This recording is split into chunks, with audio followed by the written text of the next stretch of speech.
Former U.S. President Donald Trump has announced that he will be mounting a third campaign for the White House in 2024. But analysts say that what Mr. Trump is offering this time round is nothing new. Tony Waterman with more. I think what was so striking about this announcement was how non-unique it was. It really did feel like this was a speech that Trump could have given at any point over the last couple of years. He started by trumpeting what he views as his accomplishments while in power. Most of them, though, were factually inaccurate. He said that inflation was non-existent when he was in office, that the border was buttoned up, that the economy was in the best shape it had ever been in. Take a listen. America's comeback starts right now.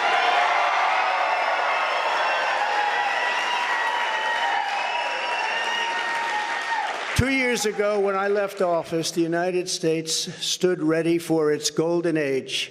Our nation was at the pinnacle of power, prosperity, and prestige, towering above all rivals, vanquishing all enemies, and striding into the future, confident and so strong.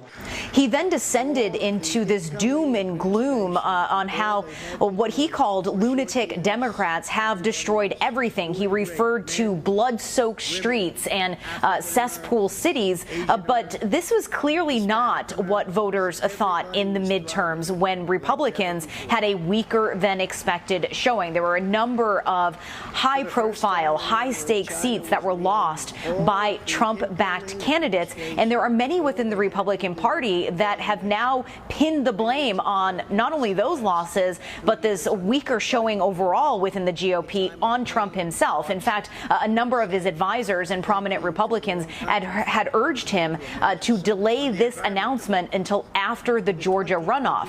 Trump really tried to downplay this in his speech. He said that he agreed that the GOP should have done better in the midterms, but he didn't blame himself. What he said is that voters just don't understand how bad things are and how bad they are getting, and that the voting, he said he was confident, would be much different in 2024 when they really felt the full effects of this pain. Trump is really trying to position him here as the underdog. This is a position that we know he thrives in. The question is whether Trump has the same charisma or magnetism among Republican voters to deliver a victory in 2024 when there are other viable candidates, most notably the Republican governor here in Florida, Ron DeSantis, which was the lone standout in the midterms. And polls in recent days have actually shown that Republican voters would prefer DeSantis to Trump, and by a wide margin. Tony Waterman, CNA, West Palm Beach, Florida.